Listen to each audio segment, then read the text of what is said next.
If my people who are called by my name humble themselves and pray and seek my face and turn from their wicked ways, then I will hear from heaven and I will forgive their sin and will heal their land.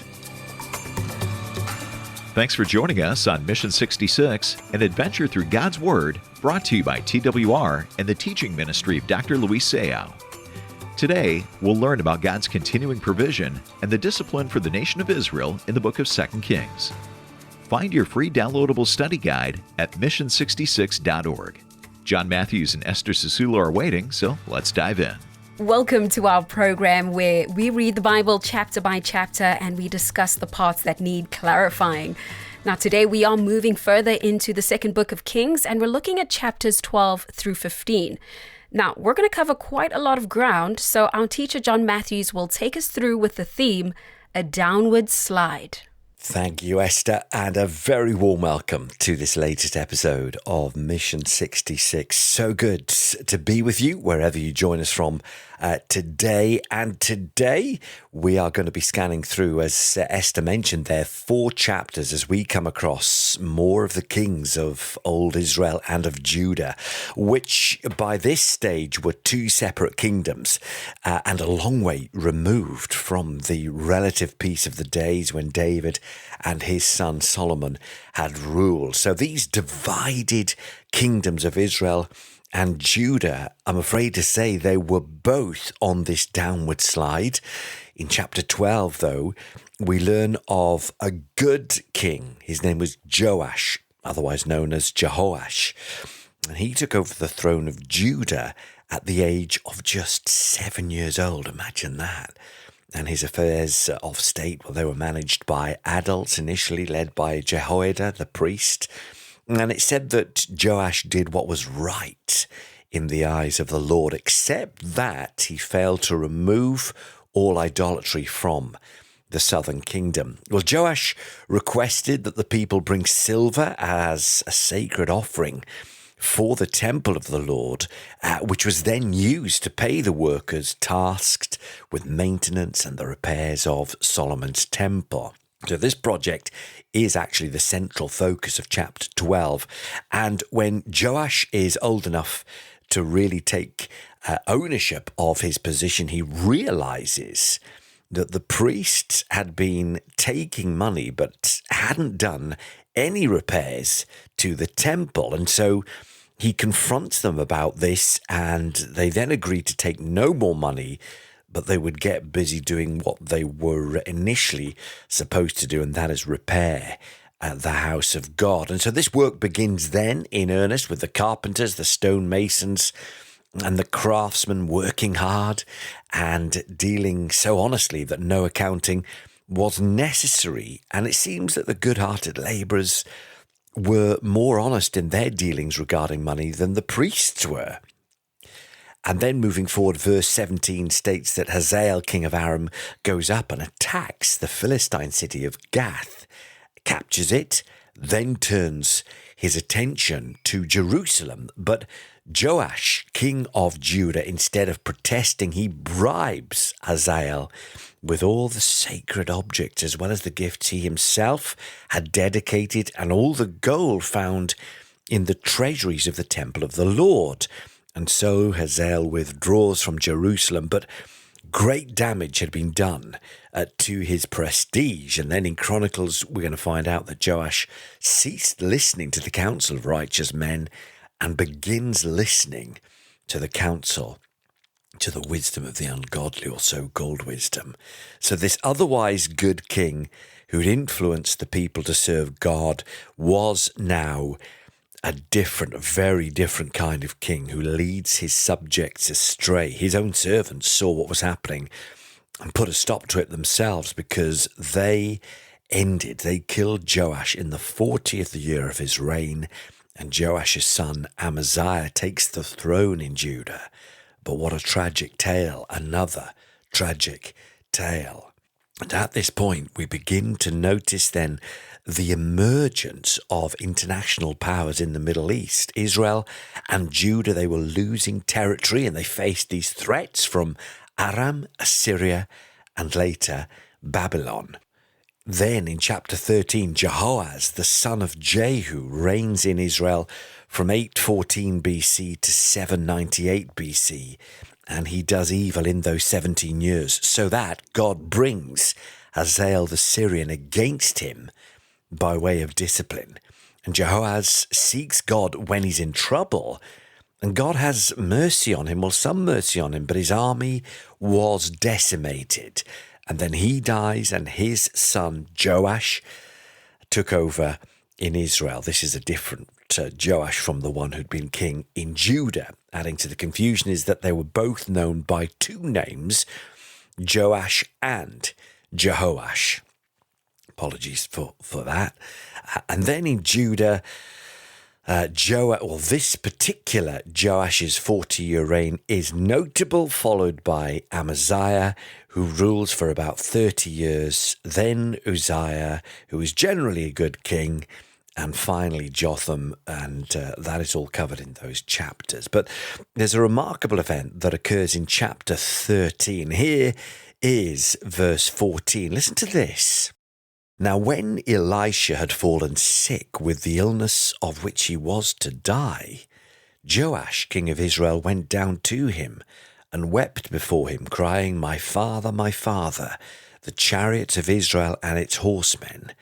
And Elisha said to him, take a bow and arrows. So he took a bow and arrows. Then he said to the king of Israel, draw the bow, and he drew it. And Elisha laid his hands on the king's hands, and he said, open the window eastward, and he opened it. And then Elisha said, shoot, and he shot. And he said, the Lord's arrow of victory, the arrow of victory over Syria, for you shall fight the Syrians in Aphek until you have made an end of them. And he said, take the arrows, and he took them, and he said to the king of Israel, strike the ground with them. And he struck 3 times and stopped. Then the man of God was angry with him and said, you should have struck 5 or 6 times. Then you would have struck down Syria until you'd made an end of it. But now you will strike down Syria only 3 times. So despite Jehoash's victories over Aram, his reign was still considered to be a wicked one by God. And then chapter 14 introduces Amaziah, the king of Judah, who reigns for 29 years in Jerusalem. And the text highlights both positive aspects of his reign and some negative. He starts out by doing right, but not wholeheartedly. And when the kingdom was firmly in his grasp, he executes the officials who had murdered his father the king. As you can see, patterns of behavior repeated over and over and over again through the history of Israel. Yet he doesn't put the children of the assassins to death, because it says in the law of Moses, parents are not to be put to death for the sin of their children, nor children for the sin of their parents. And Amaziah, well, he achieves notable victories. He defeats the Edomites and captures Selah. However, he gets involved in a war that did not have to be when he challenges Joash of Israel. And chapter 14, verse 8 says, then Amaziah sent messengers to Jehoash, the son of Jehoahaz, son of Jehu, king of Israel, saying, come, let us look one another in the face. And Jehoash, king of Israel, sent word to Amaziah, king of Judah, a thistle on Lebanon sent to a cedar on Lebanon, saying, give your daughter to my son for a wife. And a wild beast of Lebanon passed by and trampled down the thistle. You have indeed struck down Edom, and your heart has lifted you up. Be content with your glory, and stay at home. For why should you provoke trouble so that you fall, you and Judah with you? But Amaziah would not listen. So Jehoash, king of Israel, went up, and he and Amaziah, king of Judah, faced one another in battle at Beth Shemesh, which belongs to Judah. And Judah was defeated by Israel, and every man fled to his home. And Jehoash, king of Israel, captured Amaziah, king of Judah, the son of Jehoash, son of Ahaziah, at Beth Shemesh, and came to Jerusalem and broke down the wall of Jerusalem for 400 cubits from the Ephraim gate to the corner gate. And he seized all the gold and the silver and all the vessels that were found in the house of the Lord and in the treasuries of the king's house, also hostages, and he returned to Samaria. Now the rest of the acts of Jehoash, it says in verse 15 that he did in his might, and how he fought with Amaziah, king of Judah, are they not written in the book of the Chronicles of the kings of Israel? So chapter 14 also mentions the rise of Jeroboam II, who ruled the northern kingdom Israel for 41 years from 793 BC to 753 BC. He expands Israel's borders, but remains spiritually corrupt. The downward slide worsens, on it goes unabated, really. All this activity, but the downward slide is unabated. It goes right through the history of Israel here, and the Lord sees how bitterly everyone in Israel, whether they were slave or free, is suffering. And since the Lord had said that he would not blot out the name of Israel from under heaven, and the Lord saves them by the hand of Jeroboam, son of Jehoash. And then chapter 15 lists some more kings, several kings. Azariah, also known as Uzziah, reigns in the southern kingdom, Judah, for 50 years, beginning at the age of 16. He was a good and well-beloved king. His reign was marked by relative peace, though he was struck himself with leprosy due to an incident in which he usurped the office of the priest. You can see that incident in Chronicles.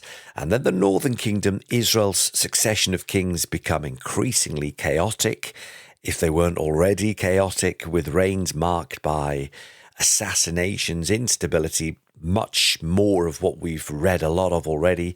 Zechariah, the son of Jeroboam II, he reigned just 6 months. He was murdered by one called Shallum, who took his place even though he was not heir to the throne. His rule ended up being even shorter, 1 month. Then Shallum was murdered by a guy called Menahem, cruel man, whose reign lasted 10 years, during which he was forced to pay 35 tons of gold to Assyria as protection money. Assyria saying, pay me money or we'll come and wipe you off the face of the earth. Menahem didn't seem to care. It wasn't his money, so he just extracted the amount from the wealthiest people in Israel by way of taxes. Then Menahem's son, Pekahiah, rules for 2 years before he murders a guy named Pekah. So as the father does, so does the son, both of them continuing in the same chronic sins that had been the downfall of their forefathers. And so you see this generation to generation to generation, not much is changing. It's violence, it's murder. And in fact, the longer the northern kingdom stuck to its idolatry and Baal worship, the more violent, in fact, it seems, become the deaths of their kings. And the last, let's be honest, Esther, this is not the most uplifting read, is it? It's a pretty much a litany of violence and murder, unfortunately. It's not an easy read. And the last several kings of the northern kingdom mentioned here, guess what? They die by assassination. And then chapter 15 ends with Jotham, the son of Uzziah, ruling the southern kingdom, Judah, for 25 years. And this is what is written of him in verse 34. He did what was right in the eyes of the Lord, according to all that his father Uzziah had done. Nevertheless, the high places were not removed. How many times have we read that verse in this, in 1 and 2 Kings, and the people still sacrificed and made offerings on the high places? So, Esther, in the overview of those 4 chapters of 2 Kings, both Israel and Judah had fallen or continued to fall in a period of serious downward decline. The kings forget God's covenant. They lead their kingdoms to ruin. The northern kingdom was going to be invaded very soon by the Assyrian armies. That happens in 722 BC, and the southern kingdom was to face a similar fate from the Babylonians under Nebuchadnezzar, and that was 586 BC. Goodness me.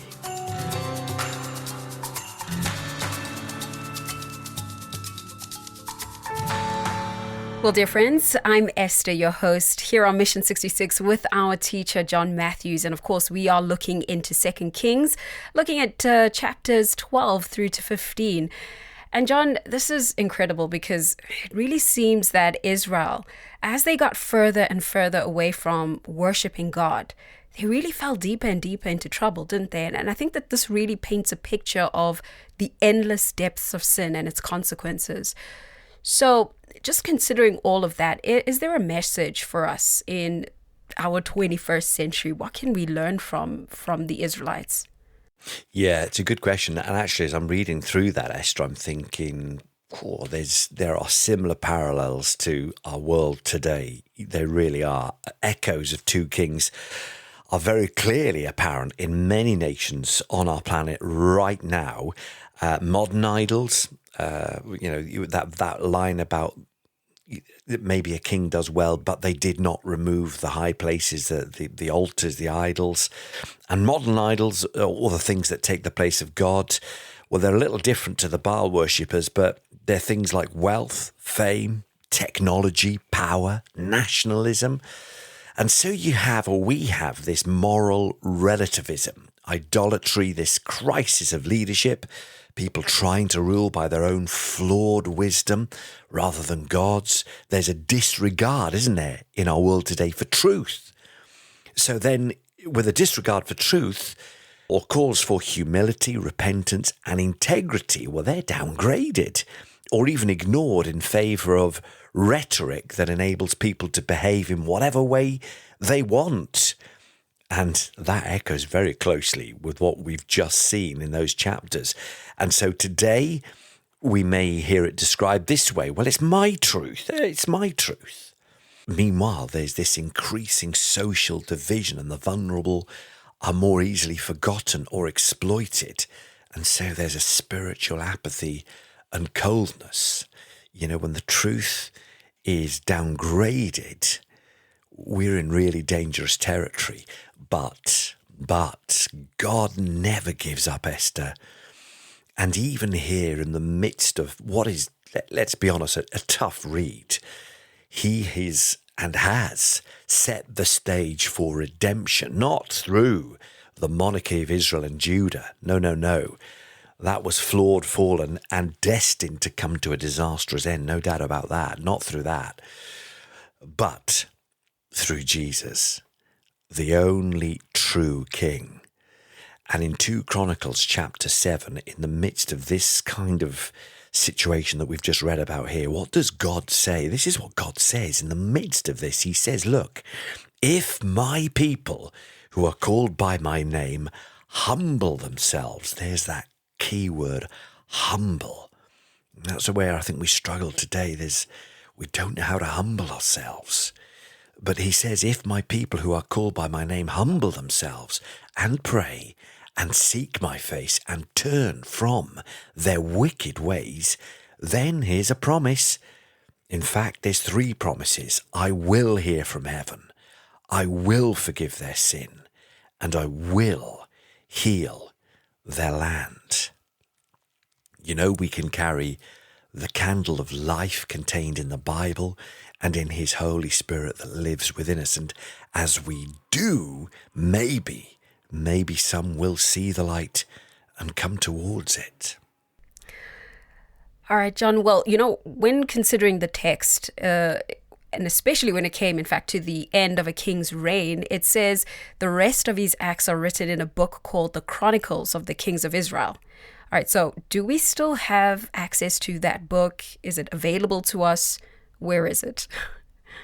Yeah, no, we don't. Not as far as we know anyway. We don't have that Chronicles of the Kings of Israel. That's a more detailed account of the northern kingdom Israel, probably compiled actually by the scribes who lived at the time. It may have been the source from which parts of the Bible account were drawn, but 1st and 2nd Chronicles, which are in the Bible, and they come after Kings, they deal only with the kings of Judah. Okay. So look, these chapters are very historical, right? Very heavy in history. So what do you think would be the most important historical segments in these particular parts that we're reading? Yeah, that's a really hard one to answer, actually, and I'm not sure. I guess some people would say certain bits are more relevant than others, or yeah, more indicative or more significant of what follows. But I think one of the most significant developments here, and it's interesting to see, is the rise and the expansion of Assyria, which is clearly becoming a great superpower in the 8th century BC. And here we pick up some names that do deserve our attention, actually, but particularly Tiglath-Pileser, also known as Pule. Now, that's a peculiar name, but during this period, this guy begins military campaigns which forebode attacks against Israel itself. And in many ways, Esther, what are we talking? The 8th century BC are setting a precedent that we see right up hundreds and hundreds and hundreds and hundreds of years later, where we see those same tensions ongoing today, right? But this is where it begins back in the 8th century BC.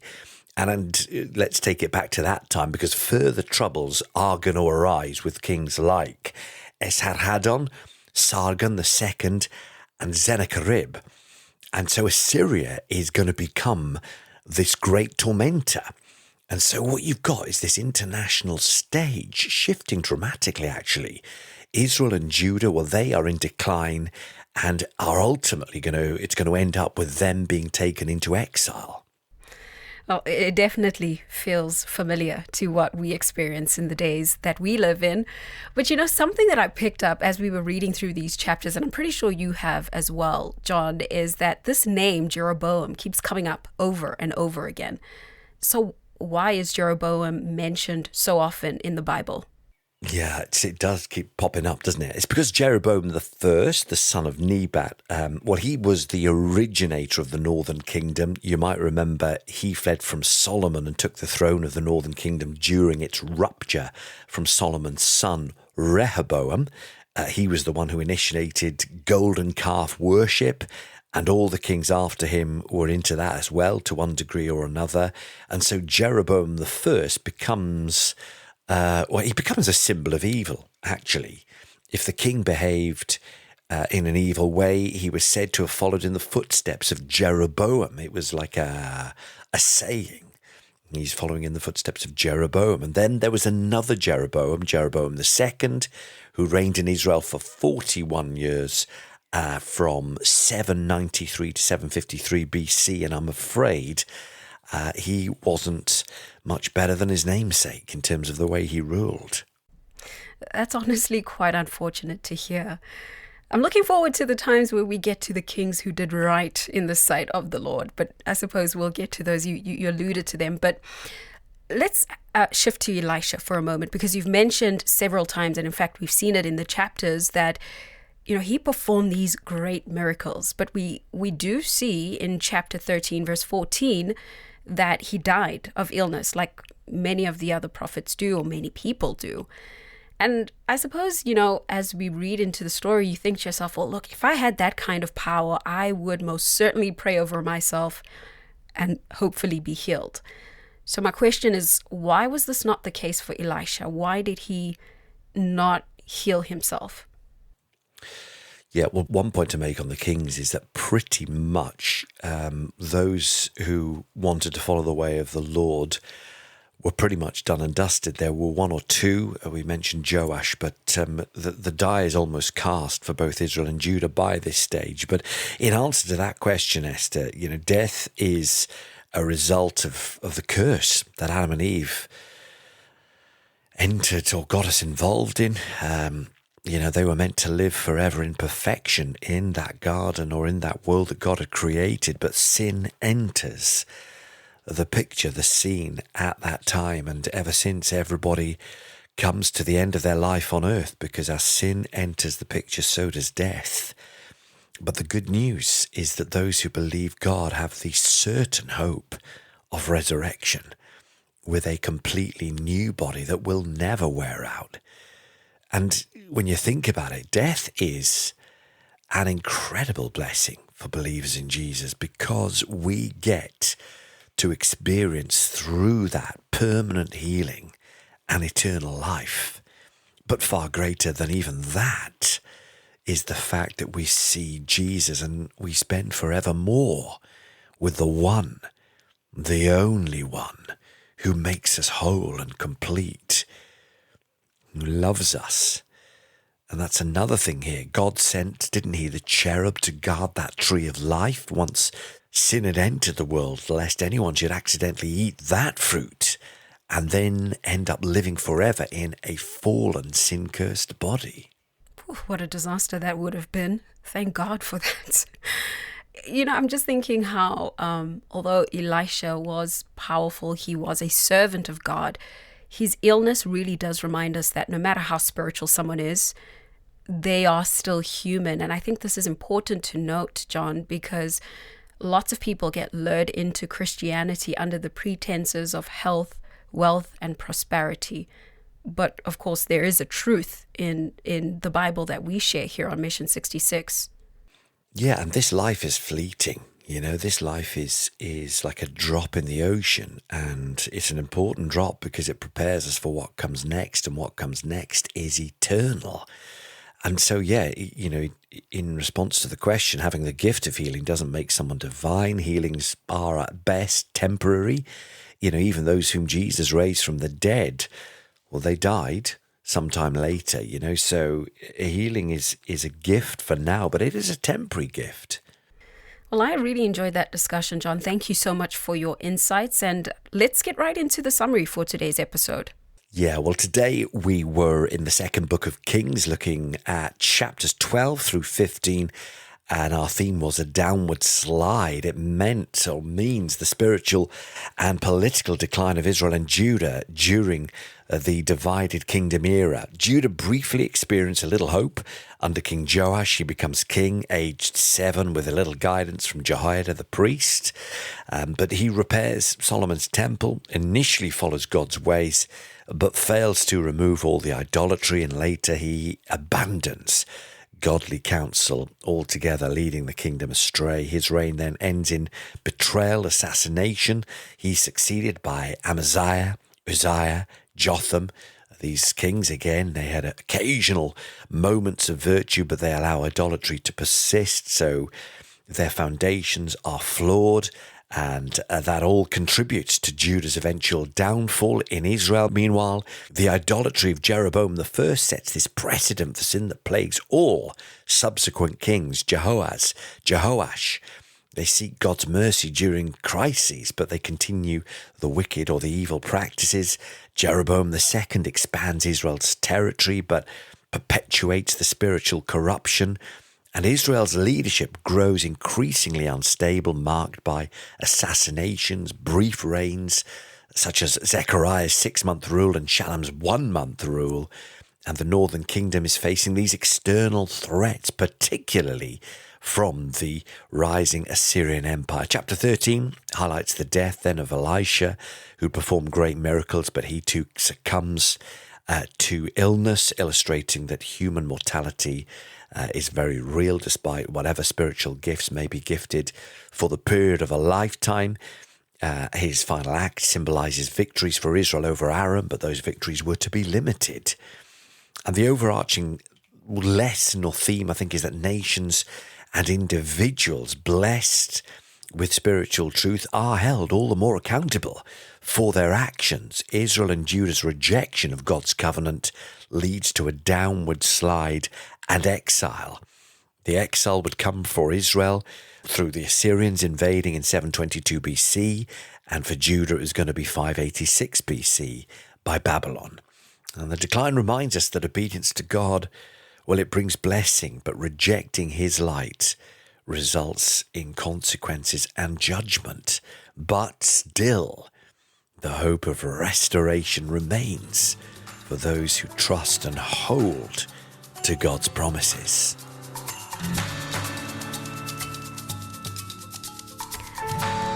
Well, that was a fascinating dive into the history of Israel and Judah. And of course, next time we look forward to moving further into 2 Kings with you. Friend, we also, of course, would love to hear your thoughts on this episode or any episode that may have sparked your interest. So please leave your comment or your question on our Facebook page at Mission 66. Like it, comment on our statuses, and let's keep this conversation going. So I'm Esther for John and our entire team saying, see you next time on Mission 66. As Mission 66 comes to a close, be sure to download your free study guide at mission66.org. Deepen your daily devotion with insights from each episode, and let John and Esther lead you through the scriptures. Get your study guide at mission66.org. and be prepared for our next episode. There, you can also connect with us, ask questions, or donate to help Mission 66's worldwide outreach. Head to mission66.org. Mission 66 is made possible through Transworld Radio in partnership with Dr. Luis Sayao.